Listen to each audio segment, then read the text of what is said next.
जय माता दी दोस्तों, स्वागत है आप सभी का आपके अपने चैनल इंडियन मॉम्स लाइफस्टाइल में। कैसे हैं आप सभी लोग? ये बताने के लिए कमेंट बॉक्स में जय माता दी लिखिएगा। तो चलिए दोस्तों, आज की वीडियो है शरद पूर्णिमा के ऊपर। शरद पूर्णिमा अश्विन मास के शुक्ल पक्ष की पूर्णिमा तिथि को मनाई जाती है, जो कि इस बार 9 अक्टूबर को है। ऐसी मान्यता है कि इस दिन चंद्रमा अपनी पूर्ण कलाओं के साथ होता है। पौराणिक कथाओं के अनुसार समुद्र मंथन के दौरान शरद पूर्णिमा के दिन माँ लक्ष्मी प्रकट हुई थी। ऐसा माना जाता है कि इस दिन माँ लक्ष्मी धरती पर आती हैं और अपने भक्तों पर कृपा बरसाती हैं। तो आइए जानते हैं शरद पूर्णिमा की कथा, पूजा विधि और महत्व। तो चलिए दोस्तों, सबसे पहले जान लेते हैं शरद पूर्णिमा का महत्व। और वीडियो पसंद आए तो लाइक और शेयर कीजिएगा। तो शरद पूर्णिमा को कोजागरी पूर्णिमा या कौमुदी व्रत जैसे नामों से भी जाना जाता है। ऐसा कहा जाता है कि इस दिन माँ लक्ष्मी का जन्म हुआ था, इसलिए देश के कई हिस्सों में इस दिन माँ लक्ष्मी की पूजा अर्चना की जाती है। इस तिथि को धनदायक माना जाता है। कहा जाता है इस दिन माँ लक्ष्मी धरती पर आती हैं। चंद्रमा इस दिन अपनी 16 कलाओं से पूर्ण होता है। ऐसा कहा जाता है इस दिन चंद्रमा की किरणों से अमृत की बरसात होती है। तो चलिए अब हम जान लेते हैं शरद पूर्णिमा की पूजा विधि। तो शरद पूर्णिमा के दिन सुबह जल्दी उठकर स्नान आदि करने के बाद अपने इष्ट देव से समक्ष व्रत का संकल्प करें। कोई भी व्रत हम कर रहे हैं तो सबसे पहले हमको व्रत का संकल्प लेना चाहिए। फिर उसके बाद ध्यान रखें कि पूजा के स्थान को अच्छे से साफ कर लें। इसके बाद माँ लक्ष्मी और भगवान विष्णु की प्रतिमा स्थापित करें। उसके बाद मूर्तियों को कुश के आसन पर रखकर जल से पवित्र कर लें। इसके बाद उन्हें गंध, अक्षत, पुष्प, धूप, दीप, नैवेद्य, तांबुल, सुपारी और दक्षिणा आदि अर्पित करें। इसके बाद पूजा का व्रत का संकल्प दोहराएं। याद रखें कि भगवान की प्रतिमा के सामने शुद्ध घी का दीपक जलाएं। साथ ही माँ पार्वती और भगवान विष्णु को सफ़ेद या पीले रंग की मिठाई का भी भोग लगाएं। साथ ही उन्हें लाल और पीले रंग के फूल अर्पित करें। शाम के समय चंद्रमा निकलने पर मिट्टी के 100 दिए या अपनी सामर्थ्य के अनुसार दिए जलाएं। दिए गाय के शुद्ध घी से जलाएं। साथ ही रात के समय छोटे बर्तन में खीर रखकर उसे चंद्रमा की रोशनी में किसी छलनी से ढककर रख दें। अगले दिन ब्रह्म मुहूर्त में स्नान आदि करने के बाद माँ लक्ष्मी को खीर अर्पित करें और फिर प्रसाद के रूप में परिवार के सभी लोगों के साथ खीर का भोग ग्रहण करें। तो चलिए दोस्तों, अब मैं आपको शरद पूर्णिमा की कथा सुनाती हूँ।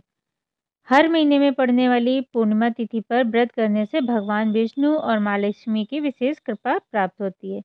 तो माँ लक्ष्मी और भगवान विष्णु का आशीर्वाद प्राप्त करने के लिए एक साहूकार की 2 बेटियां महीने में आने वाली हर पूर्णिमा को व्रत किया करती थी। इन दोनों बेटियों में बड़ी बेटी जो थी वो पूर्णिमा का व्रत पूरे विधि विधान से किया करती थी, जबकि छोटी बेटी व्रत तो करती थी लेकिन नियमों में उस तरह से पालन नहीं करती थी। नियमों को आडंबर मानकर उनकी अनदेखा कर देती थी। जैसे ही दोनों बेटी बड़ी हुई, साहूकार ने दोनों बेटियों का विवाह कर दिया। बड़ी बेटी के घर समय और स्वस्थ संतान का जन्म हुआ। छोटी बेटी को संतान हुई लेकिन उसकी संतान जन्म लेते ही दम तोड़ देती थी। जब उसके साथ ऐसा 2 से 3 बार हो गया तो उसने एक ब्राह्मण को बुलाकर अपनी पूरी व्यथा सुनाई। साथ ही इसका उपाय बताने के लिए भी कहा। इसकी सारी बात सुनकर कुछ प्रश्न पूछने के बाद ब्राह्मण ने उससे कहा कि तुम पूर्णिमा का अधूरा व्रत करती हो, इस कारण तुम्हें व्रत का पूरा फल नहीं मिल रहा और तुम्हें अधूरे व्रत का दोष लगता है। ब्राह्मण की बात सुन छोटी बेटी ने पूर्णिमा व्रत पूरे विधि विधान से करने का निर्णय लिया, लेकिन पूर्णिमा आने से पहले ही उसने एक बेटे को जन्म दिया। जन्म लेते ही बेटे की मृत्यु हो गई।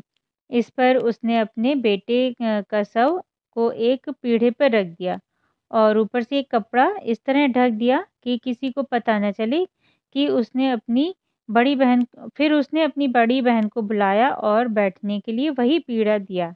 जैसे ही बड़ी बहन ने पीढ़े पर बैठने लगी, उसके लहंगे की किनारी बच्चे को छू गई और वह जीवित होकर तुरंत रोने लगा। इस पर बड़ी बहन पहले तो डर गई, फिर छोटी बहन पर क्रोधित होकर उसे डांटने लगी कि क्या तुम मुझ पर बच्चे की हत्या का दोष और कलंक लगाना चाहती हो?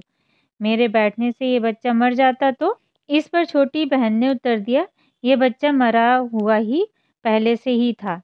दीदी, तुम्हारे तप और स्पर्श के कारण तो ये जीवित हो गया।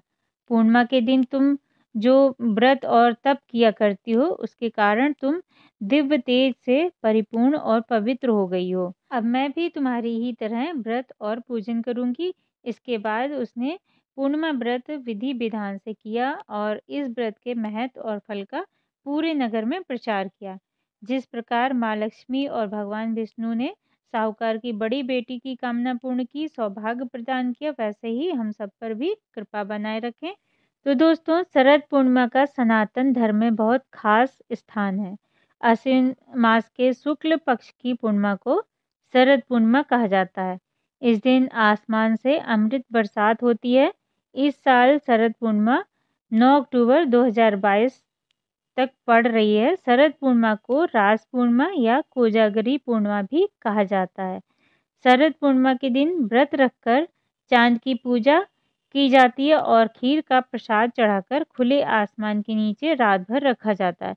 पुराणों के अनुसार द्वापर युग में इसी पूर्णिमा के दिन भगवान विष्णु ने अवतार लेकर श्री कृष्ण के महारास रचाया था। इस दिन गोपियों के संग रास रचाया था और मान्यता है कि शरद पूर्णिमा की रात को चंद्रमा से अमृत की बरसात होती है।